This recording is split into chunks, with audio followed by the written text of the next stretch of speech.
My brother was a freshman at Florida College when our dad died, and my mom never got a bill, and she called and asked, and someone had just paid his because they knew that, he'd lost his father and it was a hard time, and so you find that kind of people and that makes an impression on your whole family.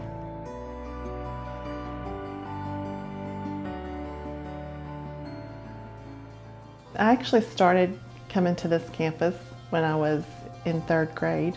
My mother and my stepfather went with Farrell Jenkins to the Bible Lands, and they put me on a school bus in Louisville, Kentucky. And so I came every year from 3rd grade, and then I did it as a camp friend until I was 20.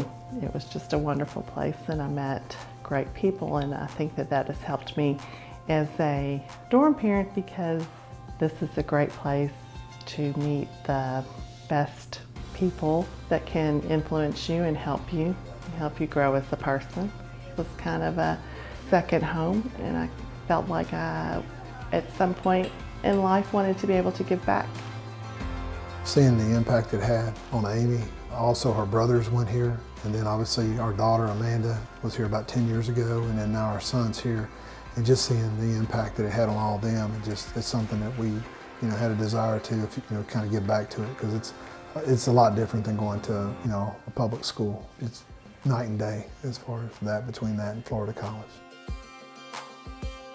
During the day, I actually don't work on campus. I work down in Plant City, so definitely more in the background than Amy is as far as everything going on. But when it comes to the girls, a lot of my involvement is just if they need something, like if it's furniture, some things done. I've helped girls, replace batteries in their car. Our goal would be that some of the girls here would look back and say their time here was, some of their best memories. And I think some of them do. I mean, even this is just our 2nd year. I think some of them, you can tell they really enjoy it. They've gone to Western or whatever, and they come back and they know it's totally different.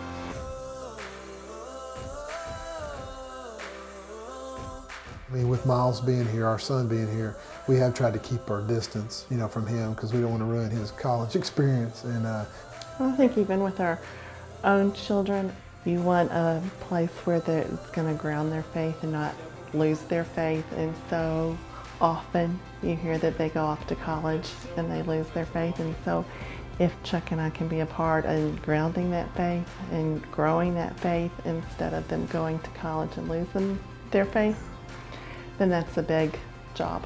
And I think we both know that this is like the first time most of these kids have been away from their parents for any length of time at all. And so whether it's, homesick or whatever it might be, you just try to encourage them. And you can see them changing pretty quick.